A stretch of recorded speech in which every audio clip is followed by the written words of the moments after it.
तो दोस्तों, एक और नया दिन और मैं बलजीत परमार हाजिर हूँ एक नई कहानी, एक नया किस्सा लेकर। बहुत दिनों से एक बात का चर्चा चलते आ रहा था कि जो हिंदुस्तान से लोग कोई ना कोई सीरियस क्राइम ऑफेंस करके भाग जाते हैं, तो उनको पकड़ने के लिए क्या सरकार के पास कोई तंत्र मंत्र होता है जो उनको वापस देश लाया जा सके, उनको ऊपर ट्रायल हो और उनको उनकी बनती सज़ा दी जा सके। ऐसा बहुत से सालों से एक इंटरनेशनली रिकग्नाइज्ड एक सिस्टम है जिसको हम रेड कॉर्नर नोटिस या येलो कॉर्नर नोटिस या ग्रीन कॉर्नर नोटिस कहते हैं। ये एक ही साधन है जिससे उस शख्स की सिर्फ पहचान होती है कि ये आदमी किसी क्राइम में किसी देश में वांटेड है। बस इसके ज़्यादा रेड कॉर्नर नोटिस का कोई स्थान नहीं है, कोई इम्पोर्टेंस नहीं है।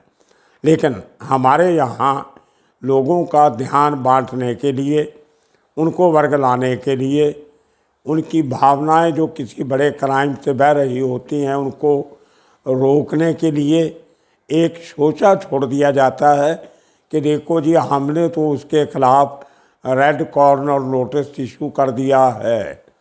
तो लोग बहुत अचानक खुश हो जाते हैं कि अब ये आदमी शायद बहुत जल्दी पकड़ा जाएगा और उसके बाद ये सीधा सलाखों के पीछे जाएगा। लेकिन वो होता बिल्कुल इसके विपरीत है, इसके उलट होता है। नॉर्मली जिस लोग आदमियों के खिलाफ रेड कॉर्नर नोटिस इश्यू होता है उनमें से 5% भी वापस देश नहीं आते हैं। बहुत से लोग अपना नाम बदल लेते हैं, आइडेंटिटी बदल लेते हैं, दूसरे डॉक्यूमेंट्स में ट्रैवल करना शुरू कर देते हैं। आज भी लोगों ने तरीके ऐसे बना लिए हैं कि वो एक देश का इशू किया हुआ रेड कॉर्नर नोटिस को भी सरकमवेंट करके बच के आराम से घूम रहे हैं। आप अपनी नेशनैलिटी चेंज कर लो, आपको कोई रेड कॉर्नर का नोटिस के अगेंस्ट आपको कोई कंट्री अरेस्ट नहीं कर सकता। दाऊद के केस में भी ऐसा ही हुआ। अब अगर आप सीबीआई का red corner notice Dawood Ibrahim के खिलाफ इशू किया हुआ देखें तो उसमें दाऊद का नाम दाऊद इब्राहिम कास्कर लिखा हुआ है। उसकी एज या जो उसका जो हुलिया थोड़ा बहुत बयान होता है, कितनी हाइट है, कितना कैसा रंग है, कैसे बाल हैं। उसके अलावा जो क्राइम का जो चिट्ठा लिखा हुआ है वो छोटा सा एक पैरे में होता है। लेकिन इंटरनेशनली जो इंटरपोल ने नोटिस निकाला, जो वर्चुअली जो सीबीआई का नोटिस होता है वही इंटरपोल का नोटिस होता है। इंटरपोल के नोटिस को ही सीबीआई अपनी वेबसाइट पे अपलोड करती है जो हिंदुस्तान के लोगों के बारे में निकाला गया होता है। तो उस नोटिस के नीचे दाऊद इब्राहिम को इतने साल किसी भी देश की पुलिस नहीं पकड़ सकी क्योंकि वो उस पासपोर्ट पे ट्रैवल ही नहीं करता था। वो उसके पास एक पाकिस्तानी पासपोर्ट था जिसमें दूसरा नाम था, एज भी थोड़ी बहुत इधर उधर की होगी, हुलिया भी बदला हुआ, चेहरा बदला हुआ, तो वो ट्रैवल डॉक्यूमेंट पे उसने ट्रैवल किया। लुकआउट, ये जो रेड कॉर्नर नोटिस है ये बेसिकली एक लुकआउट नोटिस है।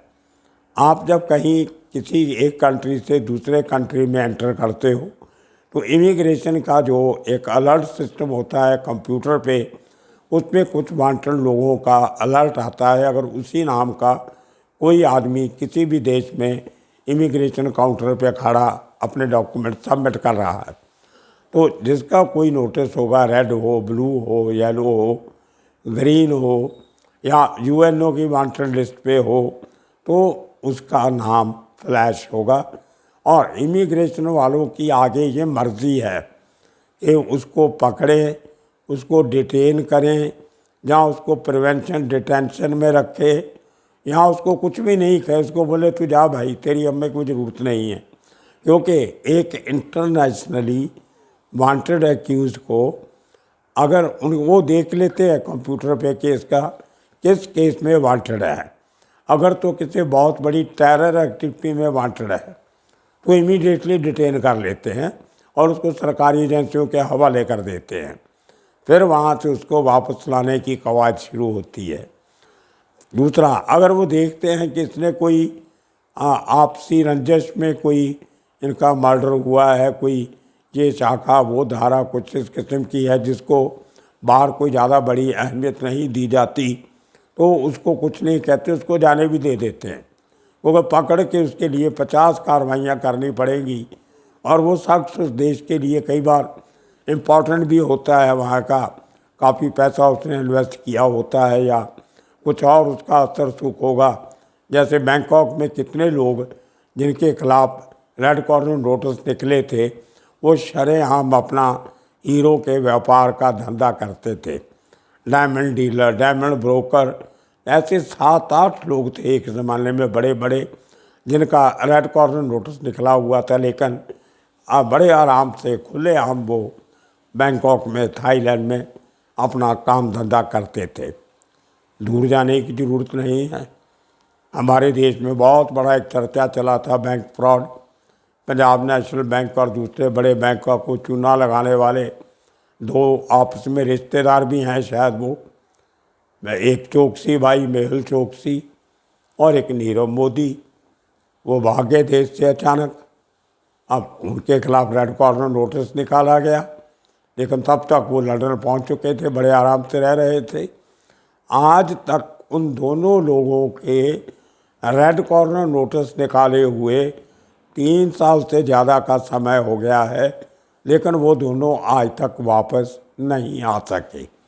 तो रेड कॉर्नर नोटिस कोई जादू की छड़ी नहीं है जिसके हाथ लग जाएगी तो वो आदमी को आप दोषी करार दो। अब सिद्धू मूसेवाला के केस में भी ऐसे ही हुआ। जब कुछ हाथ पुलिस के नहीं लग रहा था तो अचानक एक दिन सोचा छोड़ दिया गया कि पंजाब सरकार ने सीबीआई को बोल के गोल्डी बराड़ को के खिलाफ रेड कॉर्नर नोटिस जारी कर दिया गया है। अरे भाई, रेड कॉर्नर नोटिस जारी करने से क्या होगा? वो तो ऑलरेडी कनाडा में बैठा है, वो कहीं जाएगा तो पकड़ा जाएगा। और पता नहीं उसने जो किन डॉक्यूमेंट्स पे गया है, वो उसके कौन से नाम पे वहाँ पे रह रहा है, असली नाम है जो नकली नाम है, होगा भी तो उसको अगर कहीं कैनेडियन पुलिस उसको अरेस्ट करती है तो उसके बाद उसका रिपैट्रिएशन होगा या हमारी सरकार उसको वापस लाने की कार्रवाई शुरू करेगी, फिर कोर्ट कचहरी में केस जाएगा। उसी तरह कई साल ये केस लटकता रहेगा, जैसे नीरव मोदी का, मेहुल चोकसी का और विजय मल्ल्या का केस आज तक लंदन में लटक रहा है।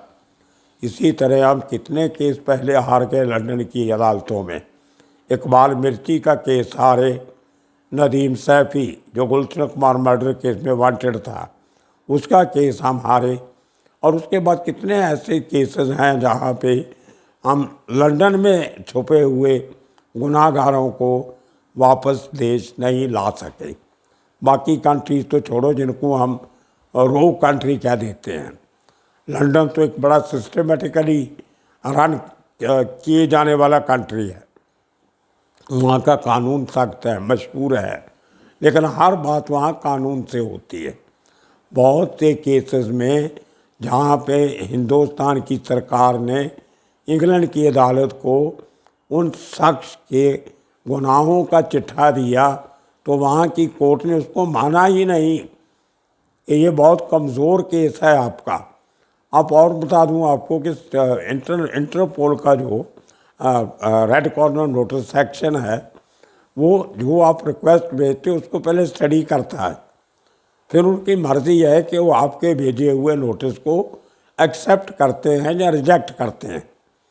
दाऊद का नोटिस इंटरपोल ने 3 बार रिजेक्ट किया था, तो दाऊद के केस में भी 3 बार इंटरपोल ने उसका रेड कॉर्नर नोटिस निकालने से मना कर दिया, क्योंकि जो एविडेंस हमारी सीबीआई ने और मुंबई की पुलिस ने भेजी थी उसको इंटरपोल ने पर्याप्त नहीं पाया।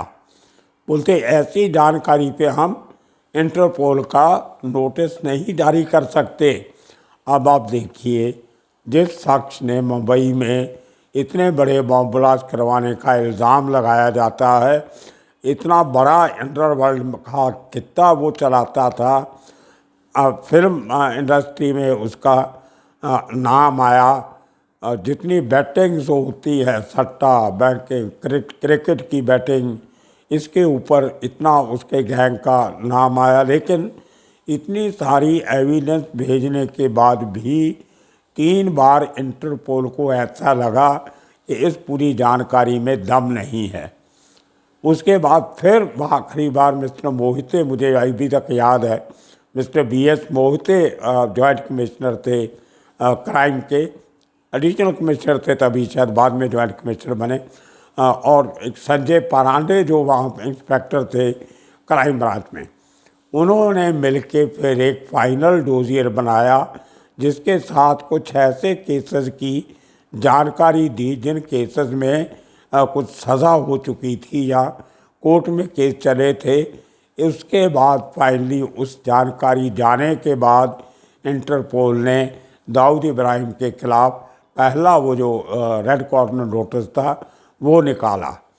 उसी तरह छोटा राजन, वो तो सरकार का चहेता डॉन था, पूरी उम्र दाऊद के साथ काम करने के बाद भी वो देशभक्त डॉन बन के हिंदुस्तान वापस आ गया, और उसका जो इंटरनेशनल नोटिस इशू किया गया था, रेड कॉर्नर नोटिस, आप हैरान रह जाओगे कि 10 साल तक उस नोटिस में कोई फोटोग्राफी नहीं थी।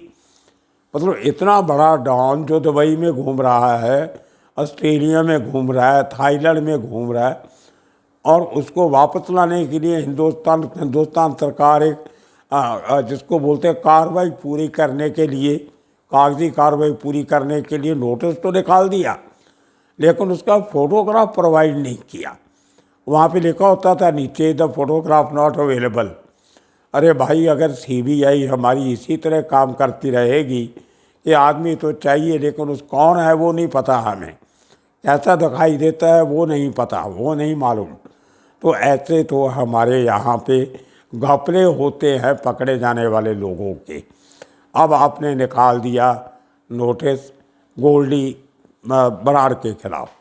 गोल्डी बराड़ ने टेलीफोन पे ये बात कबूली कि मैंने सिद्धू मूसेवाला को मरवाया है।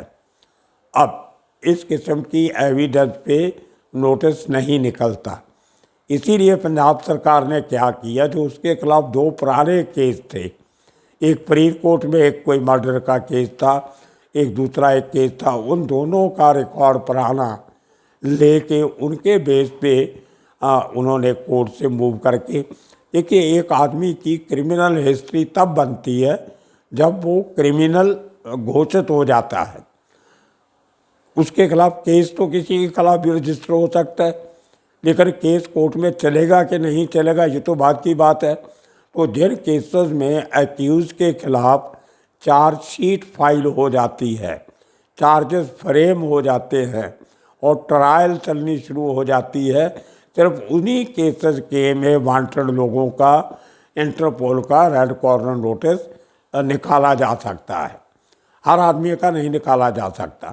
तो क्योंकि मूसेवाला केस में तो अभी जांच ही पूरी नहीं हुई, चार्जशीट तो बहुत बाद की बात है, तो उस केस के बेसिस पे गोल्डी बराड़ के खिलाफ रेड कॉर्नर नोटिस इशू नहीं हो सकता था, इसलिए पुराने केसेस का हवाला देके वो नोटिस इशू किया गया है इंटरपोल की तरफ से।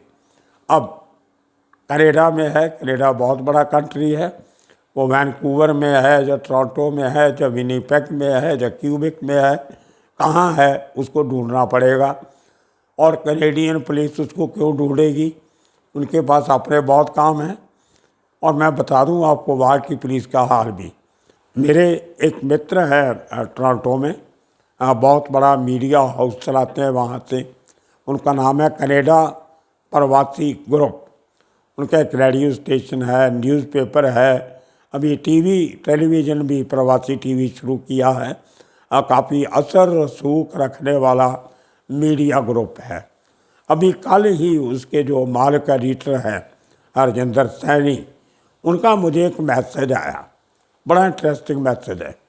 उसमें लिखा हुआ था कि कनाडा के अंदर आज के दिन में 55 लोग ऐसे हैं जिनके खिलाफ हिंदुस्तान सरकार ने रेड कॉर्नर नोटिस निकाला हुआ है, और गोल्डी बराड़ का नंबर 56 है उनमें से। इन 56 लोगों में से 56 लोगों में से 90% जो हैं वो पंजाब मूल के हैं। मतलब पंजाब में कोई ना कोई ऐसा क्राइम करके गए हुए हैं, मर्डर का, कोई ड्रग का, कोई स्मगलिंग का, कोई टेररिज्म का, कोई सेक्सुअल ऑफेंडर्स। इस किस्म के लोग सालों से, दहाकों से कनाडा में बड़े आराम से रह रहे हैं। पंजाब में बीवी का मर्डर करके भागे, वहाँ दूसरी शादी करवा के बच्चे भी हो गए, लेकिन आज तक उनको पहली बीवी का मर्डर करने का ट्रायल फेस करने के लिए हमारी सरकार वापस लाने में कामयाब नहीं हो सकी। और ना ही कैनेडियन सरकार ने कभी उस शख्स को पकड़ के उसको हिंदुस्तान सरकार के हवाले करने की कोशिश की है। तो भाई साहब, ये जो internationally issued red corner notice होते हैं, ये महज एक कागज़ के पुर्जे से बड़ी कोई इनकी अहमियत नहीं है। आजकल वो पहले कागज़ का पुर्जा कहते थे, आजकल उसको कंप्यूटर की एंट्री कहते हैं। आपने इशू कर दिया तो भूल जाओ, दिखावा है लोगों को, कोर्ट को, कचहरी को बोलने के लिए। हमारी इन्वेस्टिगेटिंग ऑफिसर्स और उनकी एजेंसीज ये बोल देते हैं कि हमने तो नोटिस निकाल दिया, अब जब पकड़ा जाएगा तो उसके ऊपर केस चलाएंगे। तो एक तरफ से आपने उस शख्स को बाहर रहने का रेड पासपोर्ट दे दिया कि आप हिंदुस्तान मत आना, पकड़े जाओगे, बाहर ही रहो तो अच्छा है। तो आप देखिए, इतने बड़े बड़े लोग, हमारी सरकार कोई ऐसा स्पेशलाइज्ड विंग नहीं है जहाँ पे इन लोगों का बड़ा सख्ती से पीछा किया जा सके। पाकिस्तान में कोई 20 से ज़्यादा लोग हैं जो रेड कॉर्नर नोटिस पे वांटेड हैं। जर्मनी में कितने लोग हैं, अमेरिका में कितने हैं, इंग्लैंड में भी हैं, कोई वापस नहीं आ रहा। इसका मतलब कहीं ना कहीं हमारी या तो लीगल सिस्टम में कमी है, जहाँ हमारी डिप्लोमेटिक पॉलिसी में कमी है। हम अपने उन दोषों से, जहाँ से हमारे जब बड़े नेता जाते हैं बहुत सारी सुर्खियाँ बटोर के आते हैं, लेकिन कभी इन मुद्दों की बात नहीं होती। 2-4 बिजनेस डील करके वापस आ जाते हैं। जो देश की आंतरिक सुरक्षा और उसकी लोगों की सिक्योरिटी के साथ जुड़े हुए इश्यूज़ हैं, उनको खाली साइड में डिस्कस किया जाता है कि also discuss were the issues of deportation and extradition. मतलब इतनी हंसी की बात है, गुस्से की बात भी है कि जो काम क्रिमिनल्स के खिलाफ बड़ी सख्ती से किया जाना चाहिए, उसके ऊपर हमारी तवक्को बहुत कम है। तो आज के दिन में इतना ही काफ़ी। आने वाले दिनों में कुछ ऐसे केसेस लेके आपके साथ डिस्कस करेंगे कि कैसे कानून को ताक पे रख के बड़े लोग, असर सूख वाले लोग साफ दर साफ बरी हो जाते हैं, इनका कभी ज़िंदगी में कुछ नहीं बिगड़ता। तो आज इतना ही काफ़ी। इंतज़ार कीजिए कल तक। तब तक के लिए आप सबका शुक्रिया, धन्यवाद।